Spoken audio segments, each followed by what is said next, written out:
Hello and welcome to my YouTube channel. If you're regular here, you know I review many photographic, audio and video related products. Well, today we're looking at two cameras, and the two cameras we're looking at are actually very similar but very different at the same time. We're looking at the Sony RX100VA, which is basically a 5 that's been tweaked. It's got a new menu structure and various other tweaks over above the 5. So that's the Sony RX100 VA we're looking at. And the newer, much newer Sony Z-V1, which is this one here. And again, one of my favourite little cameras. I've actually got two of the Z-V1s. I use them all the time in the studio here for filming my YouTube channel. I'm actually using one of my Z-V1s right here for doing these close-up shots. So as a camera, I can highly recommend. I have actually fitted a little ring on the front of the lens here that enables me to add a wide angle lens converter on the front of the camera. So that obviously wouldn't normally be there, but that ring has been added afterwards. But I'm looking at these two cameras because people have asked me, what is the difference between the RX100 range and the Sony Z-V1? Because they're fundamentally the same inside. Now, they've both got the 1-inch CMOS sensor inside. This is the the Z-V1's got the 1-inch sensor inside. So the image quality, which I'll show you in just a moment, is going to be, I would be as bold to say, identical between these two cameras. But the way they take the images is very different, and that's what I'm going to go through. So I think this might help you decide whether you would prefer to buy the Z-V1 or whether you're better off buying the any of the RX100 range. The newer, you've got different lenses with the 6 and 7. So I've gone up to the 5. I've got the 5A. I bought the 5A as opposed to the 6 or 7 because the 5A has the 24-70 lens that is absolutely wonderful. It's the same lens as what's on the Z-V1. So they both feature exactly the same lens, the 24-70. I mean, it's f1.8 to 2.8. I put in the video what the aperture range is. I'm pretty sure it's 1.8 to 2.8. So 1.8 at its widest, 2.8 at its telephoto. So they both feature that. But the fundamental differences between the RX100 and the Z-V1 is the RX100 has the flip up screen. So it flips upwards like you can see there. That's great for doing vlogging or doing selfies. And that's, you know, absolutely fine.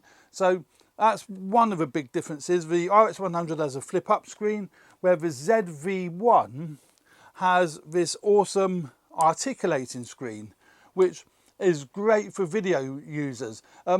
It does the same, to be honest, because that flips up, this flips out, so you can still see yourself.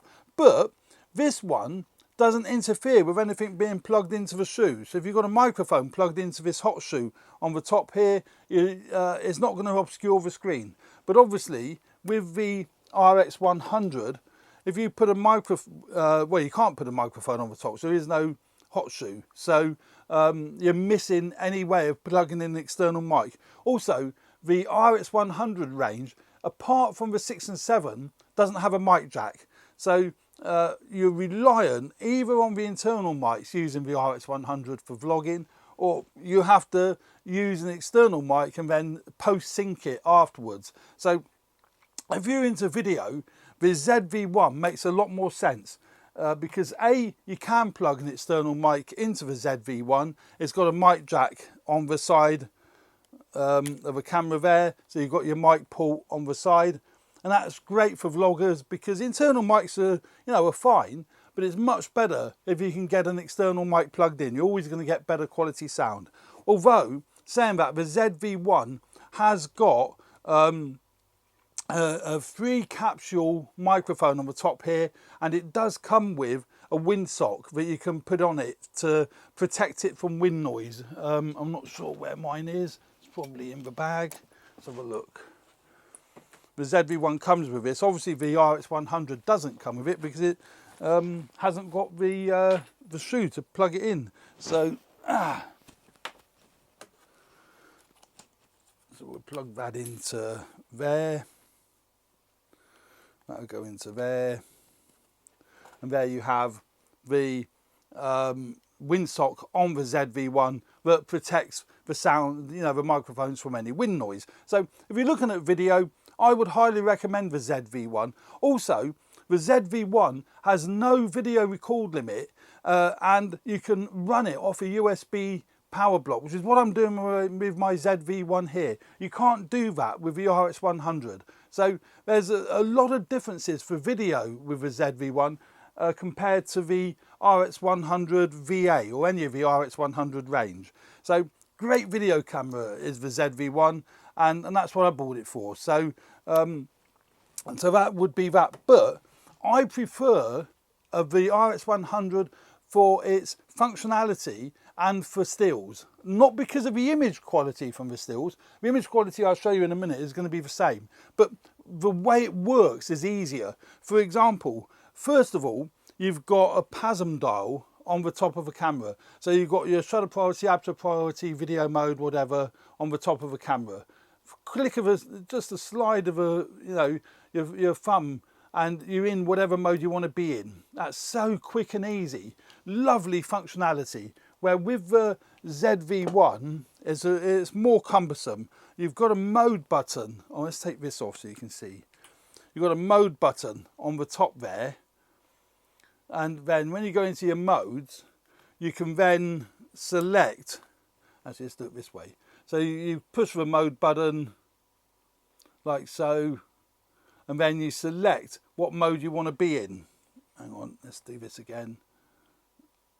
There we go. And then you select what mode you want to be in, whether it be shutter priority, aperture priority, video mode, whatever. Not, real cumbersome, but I find that just a little bit more frustrating than using the standard conventional PASM dial that is on vast majority of cameras that we see these days. So that's one difference, is its functionality. Also, the RX100VA, as again with all the RX100s, it's got a control wheel around the lens. So I can actually use that for either adjusting your apertures, your shutter speed.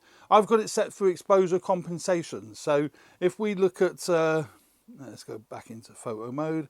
So if I turn that, you'll see that'll be changing the, actually I've got it set to aperture priority, I lie. I've changed it back to aperture priority. So I can use that to select the aperture. You can also use it for exposure compensation if that's what you set the control wheel up to do. I've got it set up for adjusting the aperture because that is now in manual. That's because it's in manual. So I go to shutter priority. See how quick and easy that was to get it into shutter priority. That and now adjust for shutter speeds. So you'll see there that is adjusting the shutter speeds.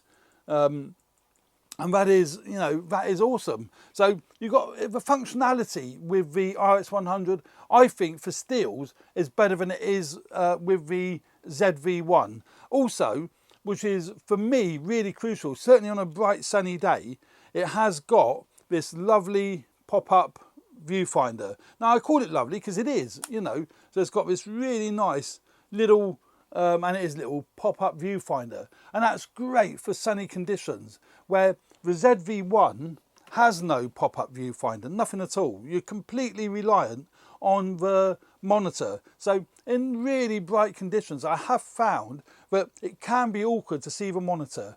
Not very often, but it does happen. So I can highly recommend the RX100VA if you're more into stills but want to do a few video clips, and the Z-V1 for video, and if you want to do some photographs. So that's how I would look at that, because of the functionality for stills is better on the RX100VA than it is on the Z-V1.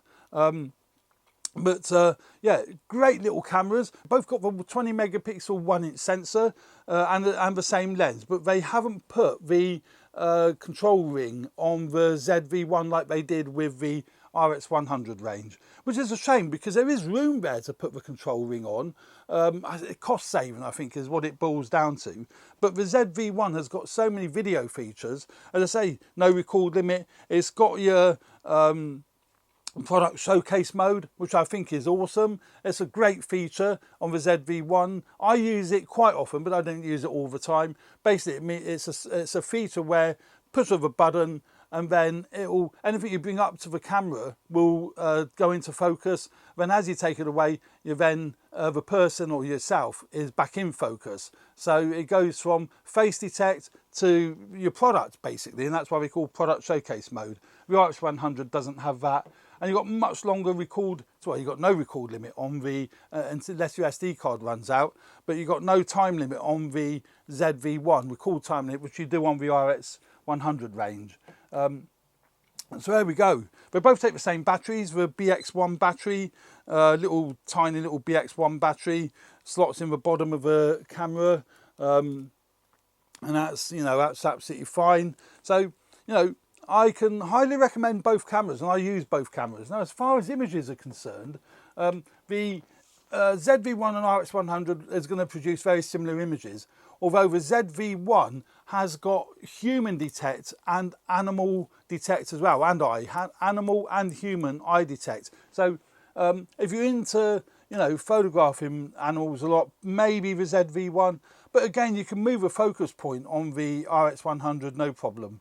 But if you look at that, look how that's the we're looking at now the Z-V1. So again, great images, and even with a 1-inch sensor, you can still get that separation from the item you're photographing to the background or foreground. It works great. Lovely sharp images. I mean, that's beautiful. That would print nicely. Really, really good. And you're going to get very similar results with the RX100. Look at that, lovely, isn't it? The 1-inch sensor is lovely with the Z-V1 and with the RX100. I mean, you wouldn't think that's taken on a 1-inch sensor. You really wouldn't.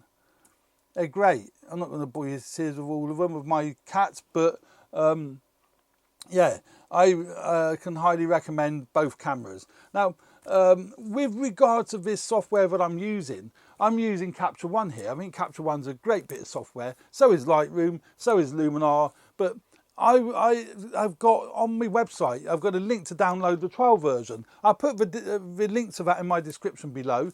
Download the trial version, have a play with it. If you do decide you want to buy it or subscribe to Capture One, use the code AVP10 when you check out, and you get 10% off your either subscription price or purchase price. Well worth downloading to play with, but I think it's a great offer. Take a look at it and see what you think. But yeah, great cameras. Both cameras are great. And as I said, I keep reiterating, I would use the RX100 for stills, which is what I do in the main, and the Z-V1 for video. So there we go. Thanks very much for watching. I hope you enjoy the channel. Please subscribe if you haven't already done so, and hit the like button if you like the content on my channel and you like this video. That would be absolutely fantastic. And leave any comments. I really appreciate people that leave comments.